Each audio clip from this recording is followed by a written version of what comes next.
உணவே ஜீவசக்தி, உணர்வே பிரம்மஞானம். அன்பே சிவம், மனமே குரு. குரு பிரம்மஸ்ரீ நித்யானந்த சாமிகள் ஆசியோடும், சித்தர்களுடைய அருளாசியோடும், மகான் தத்துவராயருடைய அருளாசியோடும், உடுமலை பிரம்மஞான குழு பாடசாலை சார்புலையும் என்னுடைய சார்புலையும் அனைவருக்கும் ஆத்ம வணக்கம்.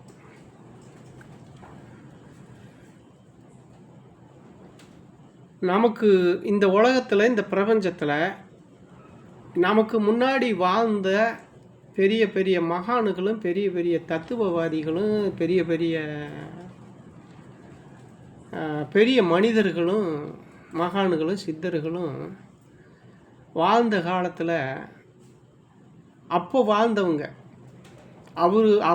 அவங்க வாழ்ந்த சமகாலத்தில் வாழ்ந்த மனிதர்கள்லாம் அவங்களுக்கு தர வேண்டிய, அவங்கள யாருன்னு தெரிஞ்சுக்காமல் அவங்களுக்கு தர வேண்டிய அந்த ஒரு மதிப்பீடுன்னு சொல்கிறதா, இல்லை அது மரியாதையான்னு சொல்கிறதுன்னு தெரியல. ஏன்னா அவங்களுடைய அருமைன்னு சொல்லலாம், அவங்களுடைய அருமை தெரியாமல் அப்படி தான் சொல்லணும். அதாவது மதிப்பு மரியாதைங்கிறதுல மனிதனுக்கு தான்.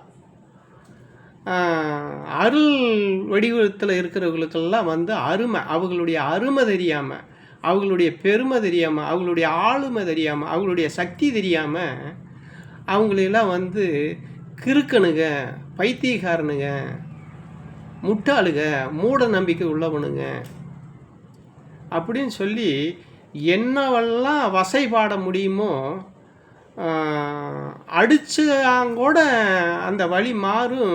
சொல்லால் அடித்த அடி சொல்ல முடியாத அடி.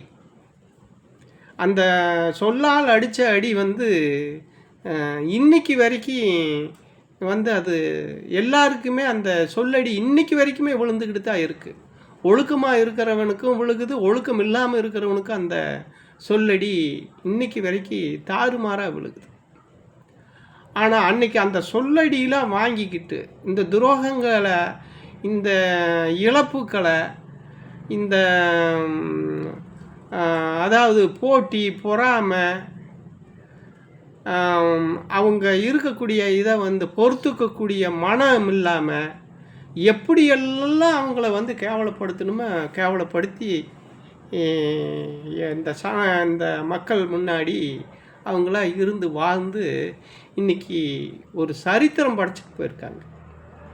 சரித்திரம் மட்டுமல்ல, இப்போ வாழ்ந்துட்டு அவங்க மறைஞ்சு இன்றைக்கி வாழ்ந்துட்டு இருக்கிறாங்க. ஆனால் இந்த கல்லெடுத்து சொல்லால் அடித்த, இந்த சொல்லில் அடித்த இந்த அடித்தவங்க பூரா என்னன்னு கேட்டால் இருந்த இடம் தெரியாமல் போயிட்டாங்க. இருந்த இடமே இல்லை, அடையாளமே இல்லை.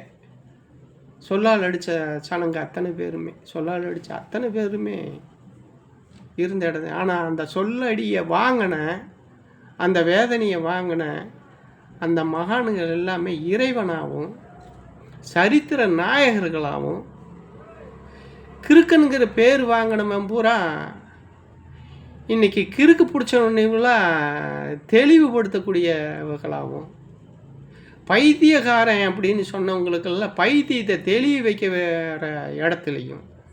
ஏன்னா பைத்தியம்ங்கிறது 2-3 வகையில் இருக்குது. ஒன்று பொருள் பைத்தியம், இன்னொன்று அருள், அதாவது அருள் இல்லாமல் அருளை தேட தெரியாத அவங்கள பைத்தியம்னு சொன்னால் இவன் பொருள் பைத்தியம், மற்ற காம பைத்தியம் அப்படின்னு சொல்லி அந்த பைத்தியத்துக்களை தீர்க்கக்கூடிய அந்த டாக்டர்களாகவும் இன்றைக்கி அந்த மகான்கள்லாம் இன்றைக்கி இருக்கிறாங்க. அவங்க இருந்த காலத்தில் அவங்களோட அருமை தெரியாமல் அவங்கள அந்த அளவுக்கு அவங்கள கேவலப்படுத்தி, அவங்கள போலி அப்படி இப்படி என்னென்னமெல்லாம் சொல்ல முடியுமோ சொல்லி, இதெல்லாம் பார்த்தீங்க அப்படின்னு கேட்டால் நம்ம வள்ளல் பெருமானை எல்லாம் கோர்ட்டு வரைக்குமே ஏற்றிட்டாங்க. கோர்ட்டு வரைக்குமே அவங்களாம் பிரச்சனைகளை சந்தித்த மனுஷனுங்க. அப்போ அவங்களாம் இன்றைக்கி தெய்வ நிலையில் இருக்கிறாங்க. இந்த பைத்தியக்காரனுங்களுக்கெல்லாம் பைத்தியம் பிடிச்சி, இந்த பைத்தியக்காரனுடைய வாரிசுகளுக்கெல்லாம் பைத்தியம் பிடிச்சி, தலைமுறையாக வழிமுறையாக அவங்கள கேவலப்படுத்தினுடைய பாவ இவனுங்களையெல்லாம் சுற்றிக்கிட்டு இன்றைக்கி அவனுங்களாம் அவங்க காலடியில் போய் இன்றைக்கி விழுந்து அப்படியே மன்றாடிக்கிட்டு இருக்கிறானுங்கிறது நமக்கு எல்லாம் இப்போ உணர்றோம். அது மாதிரி தான் இப்போ சமகாலத்துலேயுமே ஒரு சிலர் இதே இதத்தை செய்கிறாங்க, செஞ்சுக்கிட்டும் இருக்கிறாங்க. அது நம்ம சொல்லக்கூடாது, காலம்தான் சொல்லும் அதை. நம்ம சொல்லணும்னா அது வந்து அவங்கள எப்படி இது பண்ணுனாங்களோ நம்மளே அப்படி தான் பண்ணுவாங்க. இது நமக்கு தேவையில்லாத வேலை. அப்போ அதனால வந்து காலம் பதில் சொல்லும். ஆனால் நீ நியாயமாக இருந்தா. அப்போ அந்த வகையில் பார்த்தா அப்படின்னா அன்றைக்கெல்லாம் அவங்களையெல்லாம் பேசினவங்கள இன்னைக்கு இவங்கெல்லாம் வந்து அவங்கள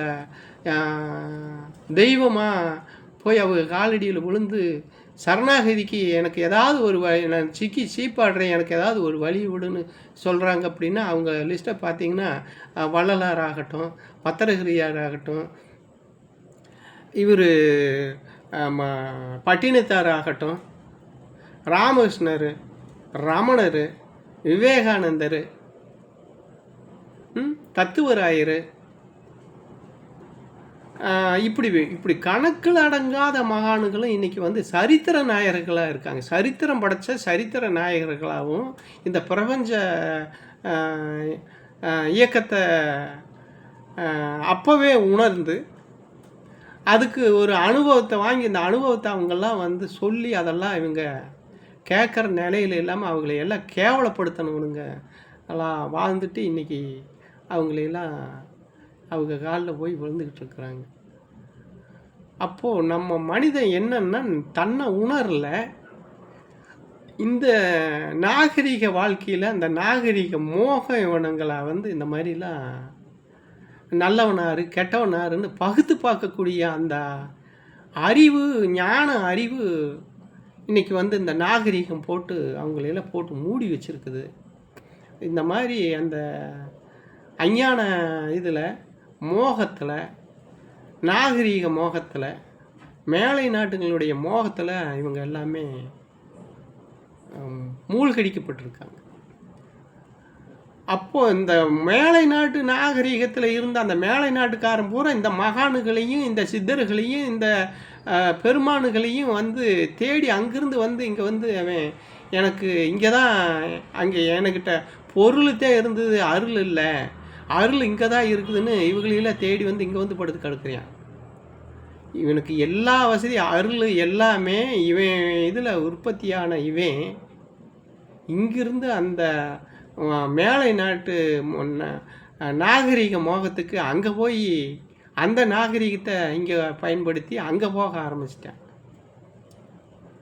அப்போது இது என்ன சொல்கிறது அப்படின்னா, இன்னும் அவன் தன்னை அறியலை, தன்னை அறியறதுக்கு உண்டான முயற்சிகள்லாம் எடுக்கலை அப்படின்னு நினைக்கும்போது வேதனையாக இருக்குது. அப்போ இந்த சரித்திர மகான்கள்லாம் வாழ்ந்துட்டு போயிருக்கிறாங்க. நம்ம அந்த அளவுக்கு போகலினாலும் ஏதோ ஒரு பிறவியிலையாவது அவங்க மாதிரி நம்ம ஆகுவோம் அப்படிங்கிற நம்பிக்கையை வச்சு கண்டிப்பாக வருவோம்.